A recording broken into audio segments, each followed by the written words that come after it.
sorry about how chilly it is in here today. We have contacted the building, but that doesn't work very quickly. A long time ago, when I was a youth director, I used to go to these youth ministry conferences, like national conferences, that were the dream of a pastor friend of mine, Tom Hunstead, and his brother David, who just dreamt that it would be fun to get all the youth directors together in a hotel ballrooms and talk about youth ministry stuff. And so there'd be a few hundred youth directors from around the country who would come together. And it's actually where I first heard about Spirit Garage, because Pam Fickenshire was the speaker at one of those events. And it was an early morning speech, and that was back in the days when I stayed up till 2 or 3 in the morning. And so I was like slumped against the back wall with my coffee, trying to avoid the 1, 2, 3, it's about Jesus stuff that happens at youth ministry conferences.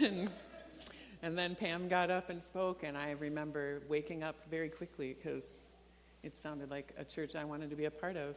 Here we are.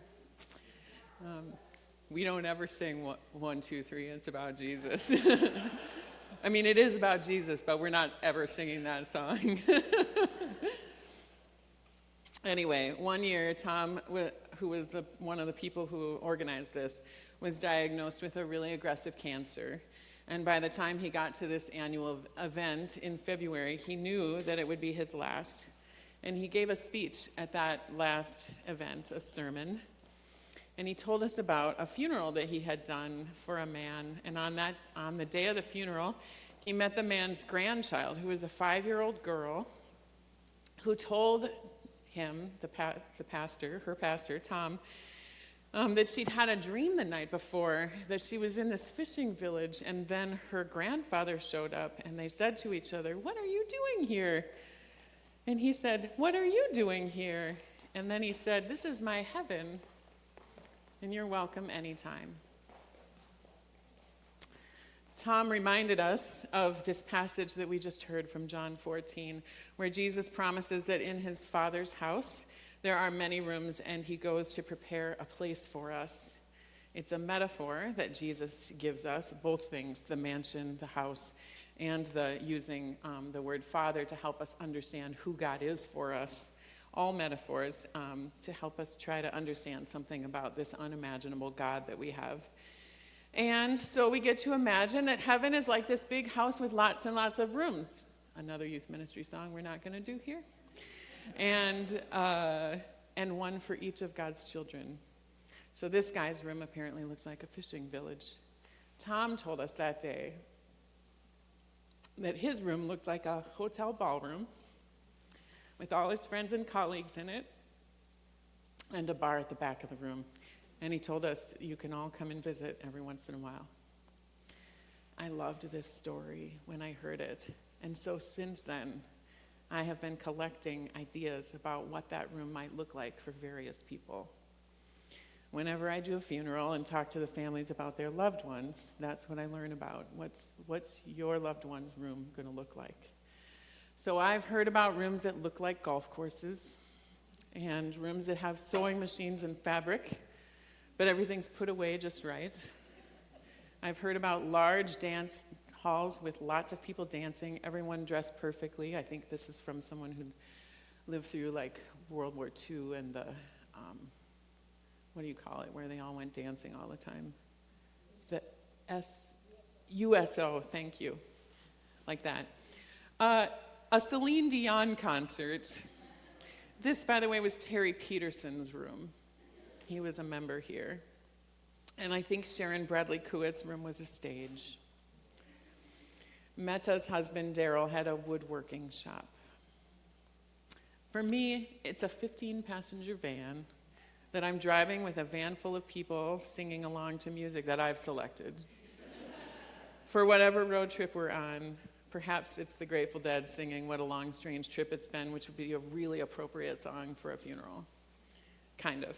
It's really about drugs, but I like it as a life metaphor.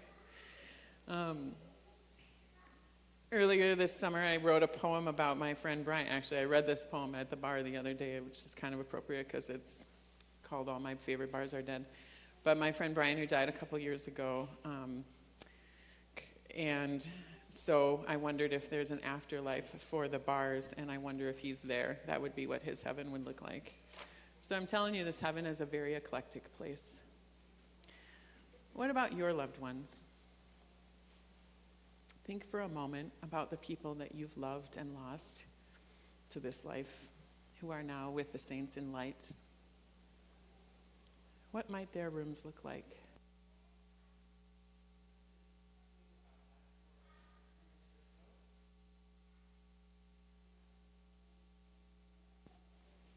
Am I back on? Yeah? Okay. The light is red. I think it's usually green. So it might be a battery thing.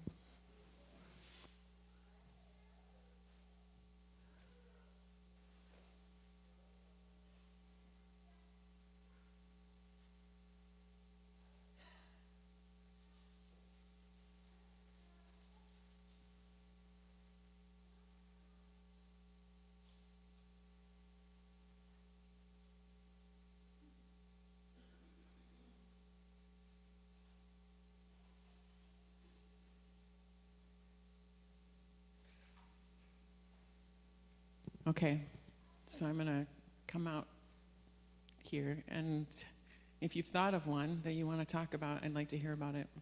A room. Okay. My friend Charlotte, who passed away a few years ago, she was an artist. It would probably look like an artist's room.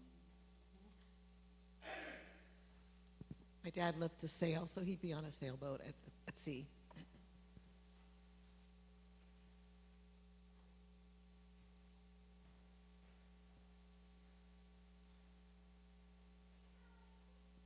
Who else? Yeah? My friend Ruth would have a piano and lots of people around to enjoy singing with her. I like that idea too. Who else has one? Okay. My parents are on a golf course, and my friend Tanya is at a Twins game.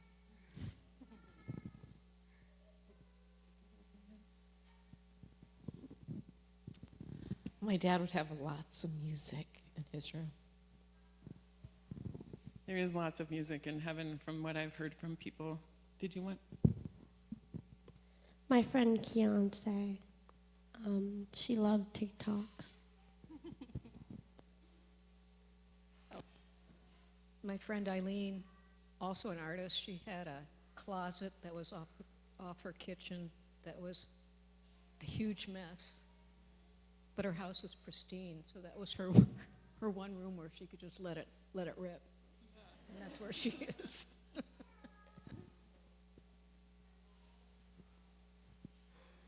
Anyone on this side of the room want to tell us about a room?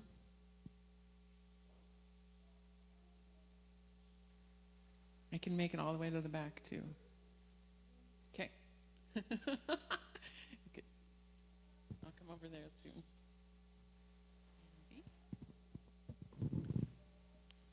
My friend just died a few weeks ago, and was a lovely spirit, transgender woman, and her closet was full of those amazing vintage women's clothing, and I think she would be at a wedding store helping women or female body people try on wedding dresses.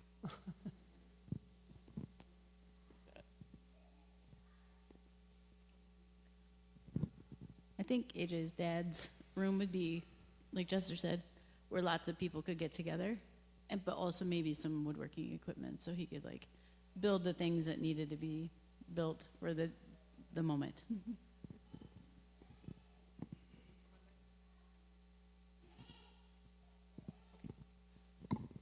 We were just commenting that my grandpa's room would be a library full of crossword puzzles, but it would be in the shape of a track so that he could just run laps and read and do crosswords all day. I love it. Great. Hang on, Jen. My Grandpa Joe would probably be at his camp, going to his deer blind. Yeah.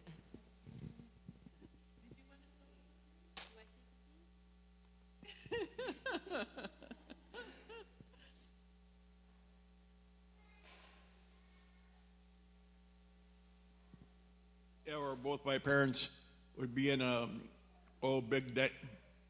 turn to be a big dining room or their room, and or they're visiting with friends, relatives. Oh, and also my cat Phoebe, who passed away a few years ago.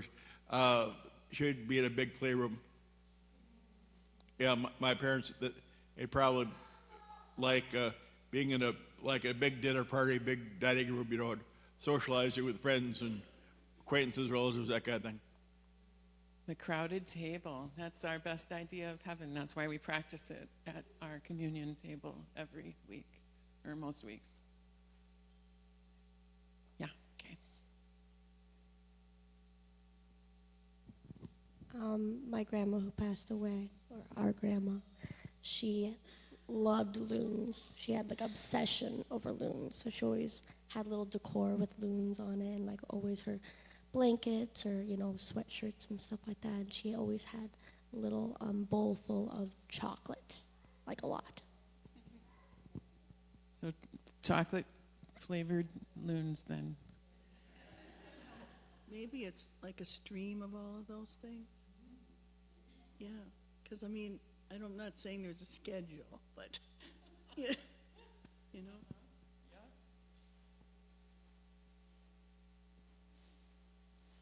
Did I get everyone? Is there anyone else? Put that room into the.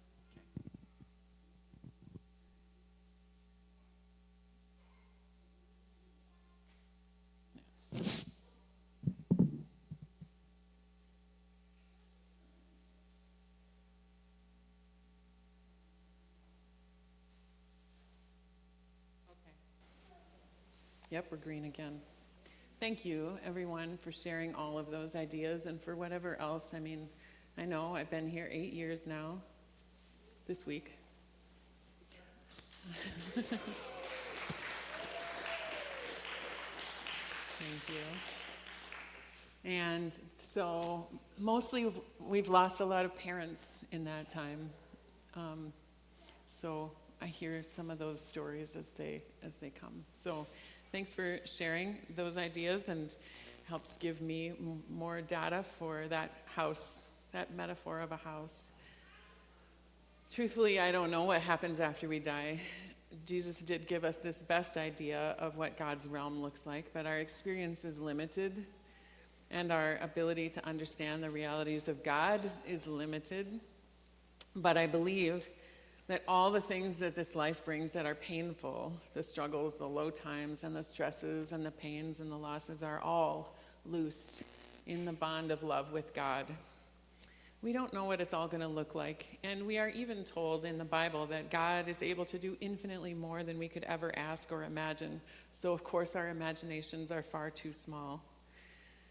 And as Walt Whitman said, all goes onward and outward, and to die is different than any of us supposes, and luckier. Whoever it is that you are remembering today on this All Saints' Day, may you know that they rest in peace and in light. And may we one day join them in the time when all will be well, and all manner of things will be well. Amen.